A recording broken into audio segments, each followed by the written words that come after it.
ఇక్కడికి వస్తున్నప్పుడు నేను చూసిన ముఖ్యమంత్రి రేవంత్ రెడ్డి కొడంగల్లో మొన్న ఏదైతే గిరిజన రైతులను గిరిజన ఆడబిడ్డలను సతాయించి అర్ధరాత్రి వాళ్ళ ఇళ్ల మీద పడి బందిపోట్ల మీద పడి దాడి చేసినట్టు ఆడబిడ్డలను కూడా చూడకుండా దారుణాతి దారుణంగా వాళ్ళను ఇష్టం వచ్చిన చోట ముట్టి బ్రిటిష్ వాళ్ళు ఆనాటి దుర్మార్గులు కూడా చేయని దుర్మార్గ పనులు చేసి ఈరోజు ఇప్పుడే మన పోరాటానికి తల ఒగ్గి ఇప్పుడే అది రద్దు చేసుకుంటున్నట్టుగా ప్రకటన వచ్చింది.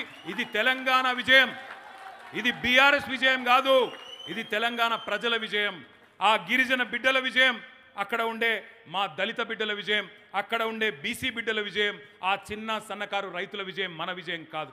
ఇంకొక రూపంలో వస్తాడు, ఫార్మా కోసం కాదు, ఇంకొక రూపంలో నీ భూమి గుంజుకుంటాను వస్తాడు. నేను కొడంగల్లోకే కాదు రాష్ట్రంలో ఉండే ప్రతి బిడ్డకు చెప్తా ఉన్నా, ఈ రియల్ ఎస్టేట్ బేహారికి, ఈ రియల్ ఎస్టేట్ బ్రోకర్కు ఆయనకు భూములు గుంజుకోవడం, భూముల చుట్టూ వ్యాపారం చేయడం తప్ప ఇంకొకటి తెలియదు. ఆయనకు రాష్ట్ర సంపద పెంచే ఆలోచనలు లేవు, రైతాంగాన్ని బాగు చేసే ఆలోచనలు లేవు.